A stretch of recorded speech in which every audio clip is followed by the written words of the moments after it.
the test thing on this thing, it was still like going through. Yeah, mine too. Hello, everybody. Sorry about that. Technical difficulties. So we are It back. happens when you're live. It does happen when you're live. No bother uh, for the intro. I'm not doing the intro over. So, anyways, Nah, we Marcel. just gonna edit it out through the audio, and then but if you still joined us, we're good. So we are continue with the Miz versus Logan Paul match. Yeah, I thought that this was a lot of fun. This match. It was interesting. Way better than I thought going into it. It's a lot of fun. Yeah, I enjoyed it. Logan Paul looks like a future star out there. I mean, he jumped right on into it. Miz always in this predicament, always show why he's the most dependable person in WWE, and even Tommaso Ciampa and little cameo with AJ Styles. Logan Paul with the win. This was a real solid match, and I'm not surprised. I knew it would come through. It's just the way we went to this match, it wasn't good. Yeah, yeah. Yeah. I don't know where my notes are not coming up. I got all sorts of technical difficulties tonight. What is going on here? Are we talking about next match? Yeah, next match. What's the next match? So next match we have Bobby Lashley versus Theory for the United States title, and this match was also good. It seemed like the beginning stages of SummerSlam was real good.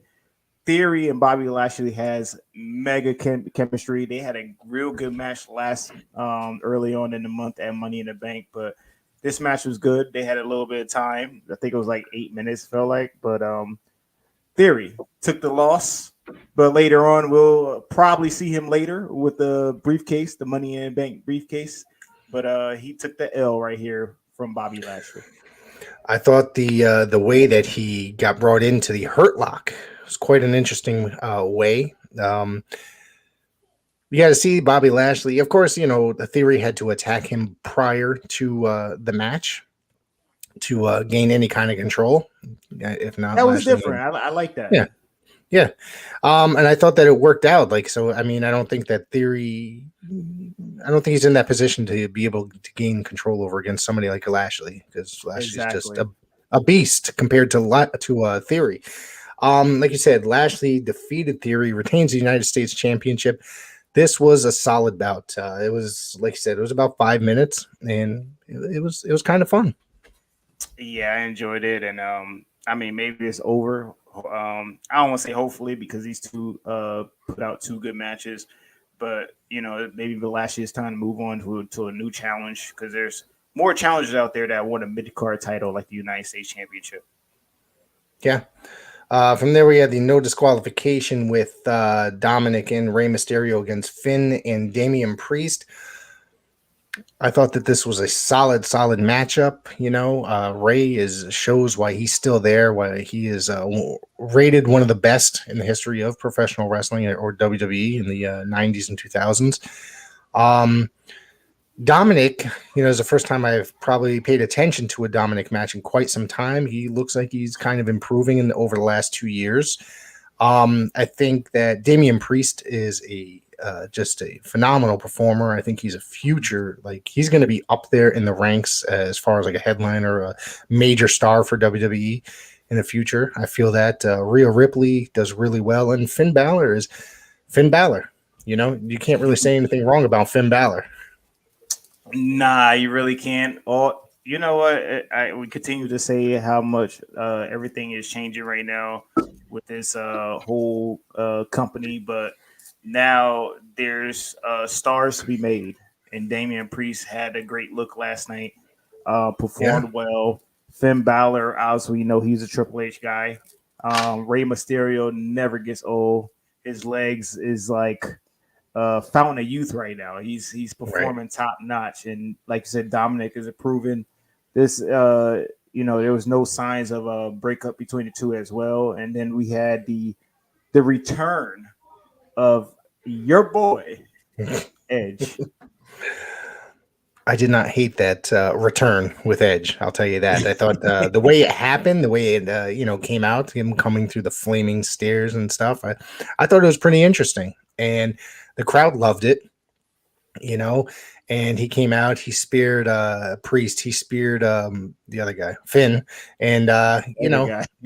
yeah, and the crowd loved it. He stood there at the end, standing with the Mysterios at the end of the match, and I thought this was actually quite well. Yeah, it was real good for Edge to come back. He's well needed right now, especially with this new wave going on, new matchups, new fresh matchups. So um, all we can see is good here on out for everybody. Yeah. Of course, from there we had Pat McAfee defeating Happy Corbin. They told the history between the two, how they played football together, and then they showed the video package. I mean, in WWE, the one thing that they do that's really, really good is video packages to hype up stuff. And I thought they did really, really well. And they came out with the choir singing "Bum Ass Corbin." I thought that was a, I thought that added a little funniness to it. It was pretty Sure. good. And Pat McAfee had the hashtag on the back of his tank top, "Bum Ass Corbin." Now McAfee has wrestled what 4 or 5 matches in his WWE career. Yeah, Maybe he should invest in gear instead of wearing Jordans and jean shorts. Just saying. I agree with that. He should be updating for a special attraction type of gear.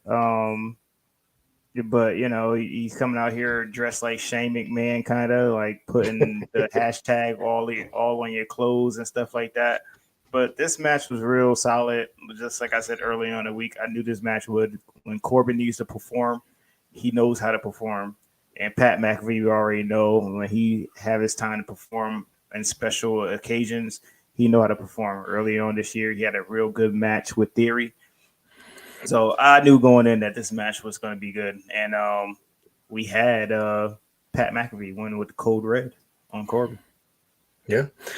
From there, we had a Drew McIntyre promo, which I thought was, hyping him up because he's going to be meeting the winner of the main event for Clash of the Castle.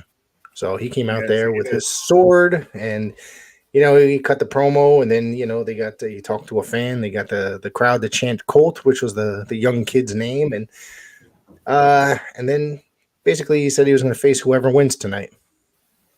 yeah, this was kind of the Drew McIntyre of old that the fans love of him behind the mic, and this takes us back to like WrestleMania 8, SummerSlam 92, when we had the little break when Roddy Piper playing the bagpipes, or Legion Doom get that little promo time to get that little breather in, and Right. still getting some promoting in. So I kind of like this segment. It was all right.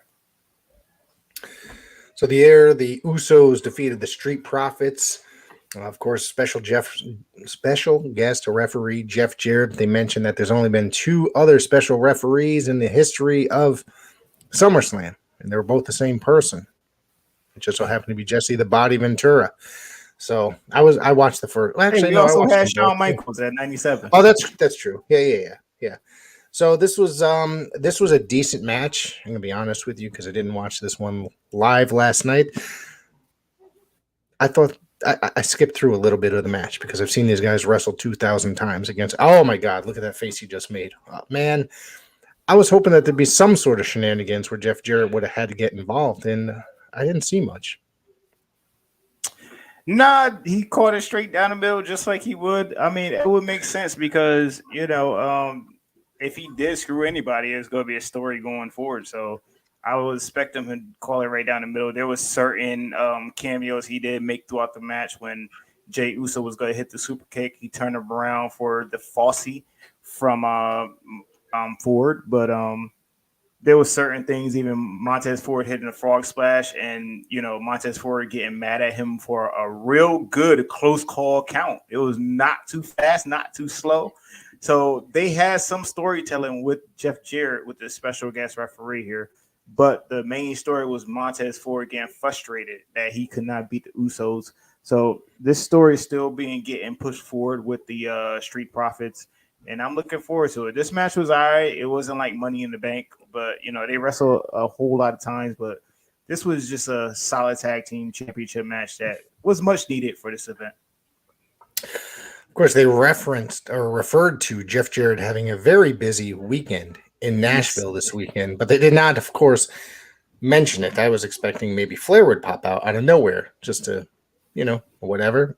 Nothing like that. Of course, after this match, they showed Kid Rock on screen. He chugged his beer and made out with the girl that was sitting next to him, and it was vile and disgusting right there on screen. Yeah, and then he gave some fingers. He did what Fred Durst did a few years ago and get blacked out. And I just don't understand Yeah, WWE not letting these celebrities know that please don't stick no middle fingers up. But somehow it happened, and then while that was happening, we had an appearance from Riddle. yeah. Riddle showed up, said he was not happy about not being or being pulled from the event. And then, of course, he said that he wanted Rollins. Rollins comes out wearing this extremely gaudy orange outfit with white shoes, and then he decides to run down the entrance. And Riddle met him there, and they brawled all the way back to the ring. Where referees and agents broke it up. And I just want to say, one of the gentlemen that was the security in the black polo shirts, I want to say, shout out to my buddy Flynn Hendricks, who is a wrestler down in the Nashville area. So he wrestled for the NWA and a few other organizations down there. He was a guest on this program about 2 months ago. So he made his appearance at SummerSlam as one of the security Nice. guards. Nice. Yep. Yep. Nice. I So always want to give a shout out to all the local people or anybody that makes it on WWE television or AEW television. Give me yeah. acknowledgments. Yeah. From there, we had Liv Morgan defeating Ronda Rousey for the SmackDown, or not for, but defending successfully the SmackDown Women's Championship. I think that you and I, or we had a discussion about a week back, and we were kind of in the background saying that Ronda might take the title back home, and that did not end up happening here. Nah, it did not. We was both wrong. I was wrong too. I mean, yeah, we were both wrong. I thought she gonna take it. I thought it was gonna be some type of change of attitude, which we did get a little bit of, but it was a controversial finish. She had her in an arm bar, and before that third count was hit, Liv Morgan tapped out.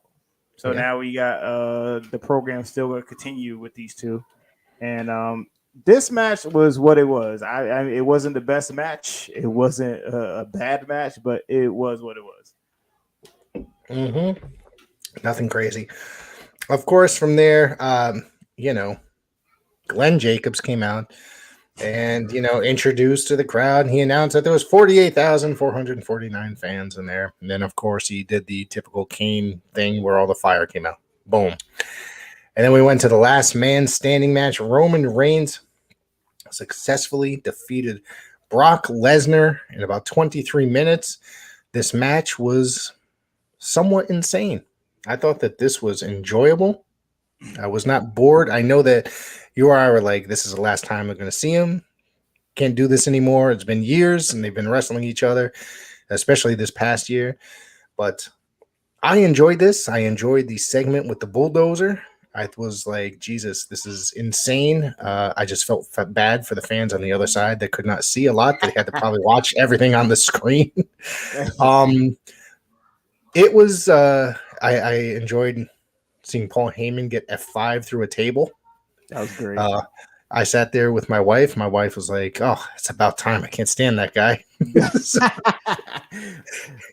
she doesn't watch wrestling either. So, and then, I thought that this was pretty well done. And then the way that Roman beat Brock, piling all the garbage on him, and then standing above it for the count of 10. Of course, we did see Theory come out and attempt to cash in, and once he went to, he basically got murdered. Yes, And he did. yeah, and the Usos, of course, made an appearance. Of course, they did. We're not going to see a Roman match without the Usos getting involved. So I don't know, man. This was pretty action packed. I thought it was a pretty good match.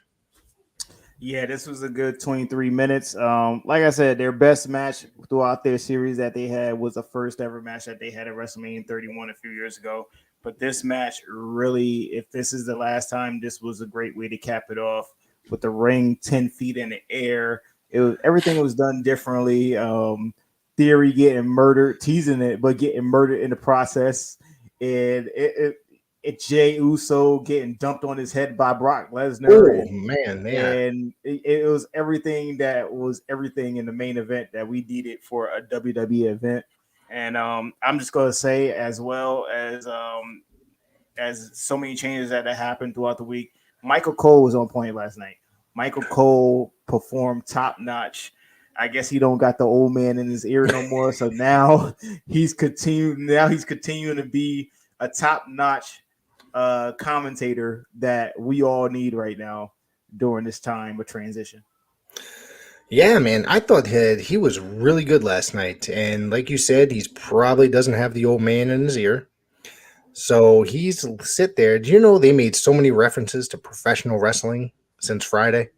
Yes, they did. And then not only Yeah. that, you seen a little dig from Michael Cole last night because Corey Graves asked Michael Cole when all of a sudden you had an opinion, and he's like, I had an opinion because everything done changed now. Like everything, every dig possible is happening towards Vince McMahon. And and also I just want to put out there, as much as we talk about Kevin Dunn and Bruce Pritchard and everything about them being let go if this person don't like them, you gotta understand, they may have felt the same way as everybody else felt about this man and the way he thought. So maybe Kevin Dunn may always felt differently about Vince McMahon, but this guy is in charge of your job. This guy is your manager. So basically, like, you gotta follow what he say. And So if you're getting those big bucks, how much of an opinion do you have? Or, keep your opinion to yourself if you're getting paid that kind of money. exactly. So you may see a lot of changes from everybody going forward. So this, like I said, Michael Cole, I had to throw that in there. Michael Cole was really on point last night. Corey Graves was on point last night. Commentary was really on point last night. Yeah. I'm gonna rate this a B plus plus for a SummerSlam. It's not quite an A, but this was a very, very good show. I thought that I don't know, man. I think that this is a sign of better things to come for the WWE. Yeah, was just the beginning of it, little tease. Now we're on the road to the next event. And now we're not on, because this whole SummerSlam event was booked around Vince McMahon, and we had to continue the stories of what we was going into with little surprises here and there. But now Monday Night Raw, we start from scratch. And just like Triple H said in the media scrum the other day, just stay tuned and watch. I'm not gonna tell you, Yeah. just stay tuned and watch. Yeah. I'm very interested. I've become very interested or intrigued for quite some time ever since the, things started to go in place. And I think that they haven't, I wouldn't say they haven't disappointed me, but I'm not sitting there yelling at my television like I would. You get me? When you watch you're not WWE? yelling at television. You're not Yeah, begging to have your time back or anything exactly. like that. It's now we're invested. But I will put forward that you gotta understand, 3 hours of television is hard to book. So you guys still stand by what's going on with the process. Just like Triple H said during the Stone Cold Steve Austin podcast, he wished Raw was 2 hours, but when money involved for an extra hour, there's nothing you could do. So Well, we'll have to see how that third hour is booked now going forward. If you just build it, obviously could be some storylines that could be very intriguing, but build it like it's a big event. Build it like it's a big wrestling event, but change it up a bit. Stop having the same matches over and over. And you catch as what I'm we seen saying. last Monday, Yeah. we had different matches. Yeah. So we'll have to see what happens going forward starting this Monday. It's tomorrow night. Absolutely. Jeez, it's hard to believe Tomorrow it. night, the story starts tomorrow night, and we are on the road to Clash at the Castle. Yeah, and of The course we'll be first talking. UK big event since SummerSlam '92. Yeah. Of course, we'll be talking more WWE going forward, starting on Tuesday, and Thursday. We'll be talking about Raw on Tuesday, and probably talk some Ric Flair's last match, of course. So, yeah, that's pretty much it. Marcel, do you have anything else you want to throw in here today? No, not at all. Continue to share, like, subscribe. Even though we have technical difficulties, we will make up for it, and we'll continue to throw out any more news that we have going forward with WWE, AEW, Ric Flair's last match going forward. So stay tuned. Watch tonight. Ric Flair's last final match, and Supposedly, I'll supposedly. supposedly he been negotiating with 10 more matches for 50K. So he said no Yeah. to it. So I guess we see something, Well, some I type of read some. progress. I read something that somebody offered him 100,000 for something as well. So I'm sitting here like this guy. We're definitely gonna see him die in the ring. That's what I was Yeah. thinking. So hopefully he comes out well tonight. Remember he had heart problems a few years ago, so we're hoping that he comes out a okay. But enjoy the show, and we'll see you Tuesday.